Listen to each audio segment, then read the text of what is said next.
The EFF.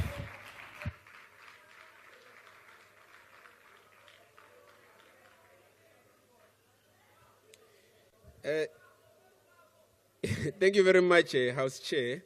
Look, as the EFF, we must firstly state that we support the Standing Committee on the Auditor General reports on the annual reports of the AG.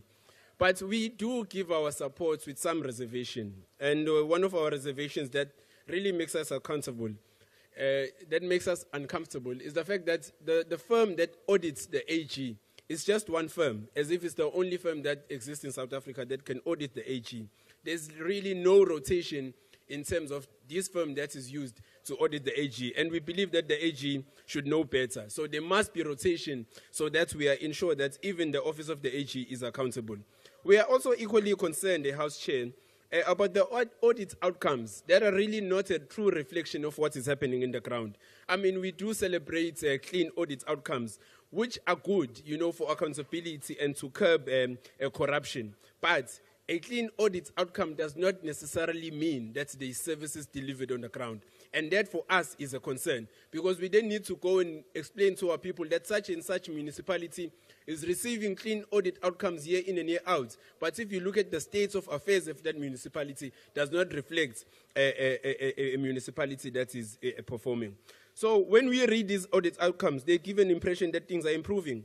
But in reality, local government is collapsing. So the time for a compliance-focused-based report must be over.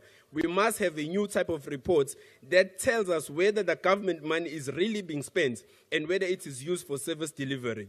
We need to begin rolling out real-time audits. We cannot afford the continued wastage of public money. When the implementation of real-time audits are implemented, we will move towards preventative measures, and in this way, auditing will serve a more meaningful purpose by improving services.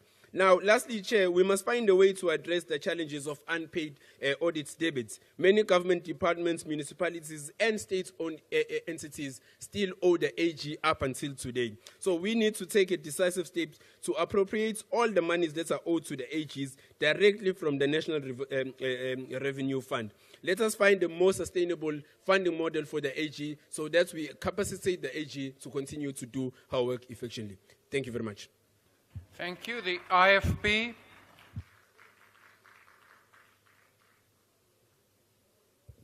Thank you, House Chairperson.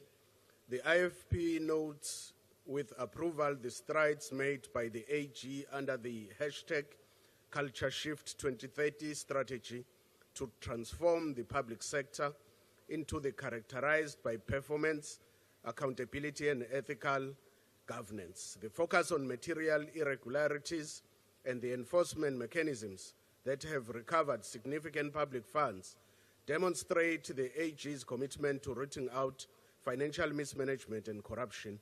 While AG reported strong financial performance with a net surplus and cash balance of 1.154 billion, the high level of uncollected audit fees from local governments and state-owned entities is concerning.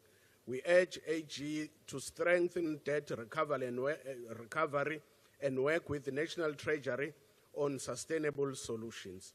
AG's enhanced enforcement capabilities, including its material irregularities framework, are positive steps in holding accountable those who mismanage public resources. However, systematic accountability failures within government persist, necessitating proactive measures.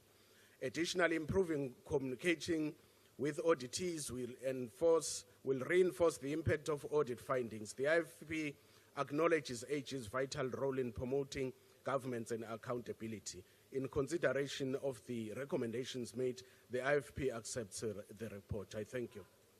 Thank you. The PA. The FF Plus. No declaration, House Chair. Thank you. Action SA. Are you? Speaker, the Auditor General, through their audit activities, play an important role in enabling accountability and promoting democratic governance in South Africa. One of the three pillars of the AG's office is being a model organization through leading by example.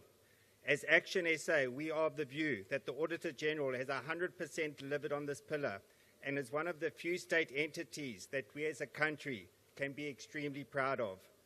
Two notable achievements of the AG's office include, firstly, during the previous audit cycle, the AG recovered 1.5 billion in financial losses, with an additional 1.14 billion in financial losses being in the process of recovery and preventing the financial loss of 0.78 billion. Secondly, since the start of the AG's training audit scheme, the organization has produced over 2,000 CAs, 700 of whom were produced over the last 3 years. Both of the above are exceptional. Speaker, the AG's annual report does paint a dire picture of national, provincial and local government, with 63% of PFMA entities and a whopping 88% of MFA entities either doing harm or not doing the basics. In this regard, the AG has done their work in the accountability and governance eco-cycle.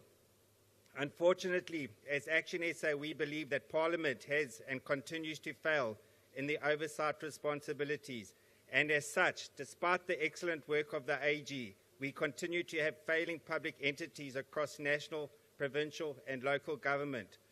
With Parliament continuing to fail in the oversight responsibilities, it would not be a surprise if the AG classified all of Parliament's expenditure as fruitless and wasteful expenditure.